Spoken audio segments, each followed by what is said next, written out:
Crepe myrtles have been fixtures in the landscapes of homes in the United States since at least the 1700s. And more we're seeing crepe myrtles show up in the landscapes of urban settings as well, and it stands to reason. They're hardy, durable trees. They stand up to heat and humidity well, and they tolerate a lot of air pollution and have relatively few pests compared to a lot of other ornamental trees.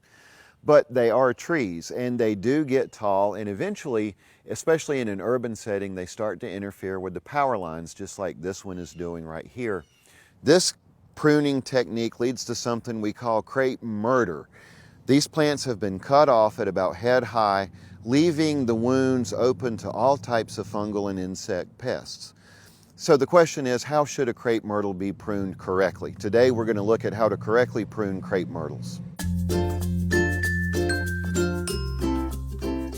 So crepe myrtles are being used more and more in urban landscapes, and what we see here is a line of them along this busy highway for beautification purposes.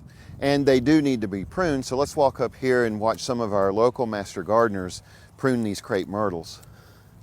So one of the first things we want to look for when we're pruning on the inside is any branches that are rubbing, and those will be the first ones pruned out typically. That's just going to create problems later on as the tree grows and ages.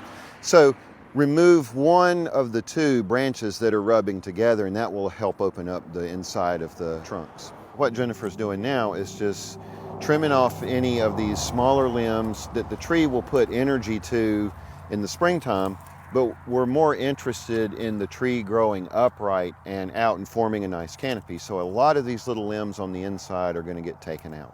You want to keep in mind the 4 Ds of pruning: diseased, damaged, decay, and dead.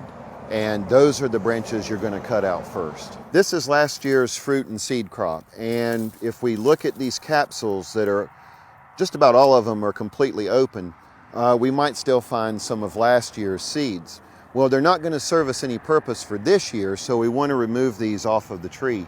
With an older crepe myrtle like this specimen, we're going to start with removing the suckers from around the base of it, because they won't do anything but zap energy from the main trunks that we want to grow into the tree. And now some of the final cuts you want to make on a more mature crepe myrtle are going to happen at the top. Maybe take the first 6 or 8 inches off of the very top, and you're good to go. So now you have some basic tips for how to prune crepe myrtles correctly and not committing crepe murder. For the LSU Ag Center, I'm Kerry Heafner.